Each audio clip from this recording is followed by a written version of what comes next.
माणिकराव कोकाटे हाजीर हो.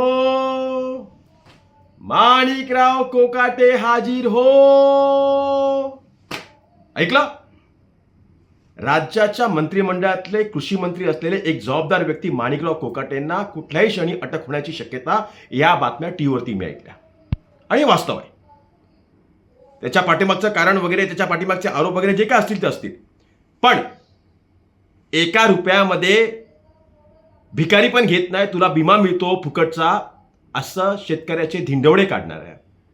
कर्ज काढून तू तुझ्या पोरांची लग्न करतो असं शेतकऱ्यांना हिणवणाऱ्या आज शेवटी दैवाने शिक्षा दिली, नीतीने न्याय केला. माणिकराव कोकाटेंना जी शिक्षा मिळालेली आहे ती शिक्षा मला असं वाटतं की राज्यातल्या त्या उन्मत्त मंत्र्यांनाही मिळालेली आहे, ज्यांना आज माज आलेला आहे, माज सत्तेचा.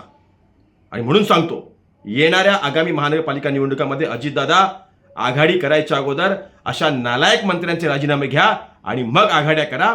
हे एक कार्यकर्ता म्हणून तुम्हाला मी सांगतो, नाहीतर जनता तुम्हालाही माफ करणार नाही. आणि माणिकराव कोकाटे, ज्या सभागृहामध्ये तुम्हाला जनतेने लोकांचे प्रश्न मांडण्यासाठी पाठवलेलं असतं, त्या सभागृहामध्ये जेव्हा तुम्ही रम्मी खेळता ना, त्याची ही फळं आहेत, तुम्हाला ही भोगावीच लागतील. जय हिंद, जय महाराष्ट्र.